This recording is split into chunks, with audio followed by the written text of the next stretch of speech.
Hi guys, இன்றைக்கி நம்ம என்ன பார்க்க போகிறோம்னா ஒரு ஹெல்த்தியான லட்டு பார்க்கலாம். எதுக்கு நம்ம எப்போ பார்த்தாலும் தீபாவளிக்கு நார்மலாக எண்ணெயில் போட்டு பொரித்து ஜீனி போட்டு அந்த மாதிரி லட்டு செய்யணும். ஸோ நம்ம இப்போ ஹெல்த்தியாக ஒரு லட்டு செய்யலாம் அப்படின்னு சொல்லிட்டு தான் இன்றைக்கி நம்ம முந்திரி, பாதாம், பிஸ்தா, பேரிச்சம்பழம் ஸ்வீட்டுக்கு, வாசனைக்கு ஏலக்காய், இவ்வளோ தான். இது போட்டு நம்ம இன்றைக்கி சூப்பரான ஒரு லட்டு செய்ய போகிறோம். ஃபஸ்ட்டு எப்படின்னா, ஒரு காஞ்ச கடாயில் முந்திரியை நல்லா ஃப்ரை பண்ணிக்கலாம். அது நல்லா ஃப்ரை ஆகட்டும். உங்களுக்கே தெரியும், வாசனையாக இருக்கும்.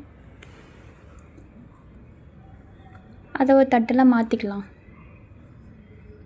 நெக்ஸ்ட்டு பாதாம் சேர்த்துக்கலாம். பாதாமே அதே மாதிரி ஃப்ரை பண்ணிக்கலாம்.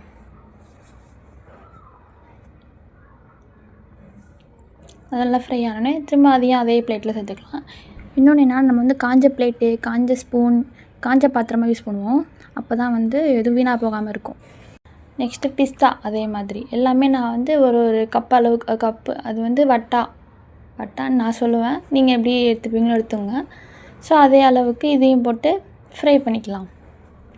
அது மேலே ஒரு ஓடு மாதிரி இருக்கும்ல, அது நீங்கள் வேணால் எடுத்துருங்க ஃப்ரை பண்ணதுக்கப்புறமா. நெக்ஸ்ட்டு நான் வாசனைக்காக ஏலக்காய் சேர்த்துருக்கேன். அவ்வளோதான், சூப்பராக. நெக்ஸ்ட் பேரிச்சம்பழம். இது விதையெல்லாம் எடுத்துகிட்டு ஒரு 15 to 20 போட்டுக்கலாம். ஸ்வீட் வேணால் இன்னும் அதிகமாகவும் போட்டுக்கலாம். அதுக்குள்ளே நம்ம இடையில இந்த முந்திரி, பாதாம், பிஸ்தா ப்ளஸ் ஏலக்காய் அது நாலுத்தையும் ஃப்ரை பண்ணிட்டோமா, அது கொஞ்சம் நல்லா ஆறட்டும். ஆறுனதுக்கப்புறமா அதை இதை மாதிரி கிரைண்ட் பண்ணிக்கலாம். அது எப்படி இருக்கணும்னா, பக்கத்துக்கு கொஞ்சம் முந்திரி, பாதாம் எல்லாம் இருக்கணும். ஆனால் இருக்கக்கூடாது. அந்த மாதிரி பவுடராகவும் இல்லாமல் கொஞ்சம் முழுசாகவும் பாதியமாகவும் ஒரு பல்ஸ் அந்த மாதிரி கிரைண்ட் பண்ணிக்கலாம் லைட்டாக. இல்லைனா நீங்கள் லைட்டாக அந்த கத்தி வச்சு குட்டி குட்டியாக கட் பண்ணிக்கலாம். அது உங்கள் இஷ்டம், எப்படி சாப்பிடுங்களோ. நான் பிடிக்கவே பிடிக்காது. ஸோ எனக்கு பிடிச்ச மாதிரி நான் பண்ணிக்கிட்டேன். ஸோ நீங்கள் அது மாதிரி பண்ணிக்கலாம்.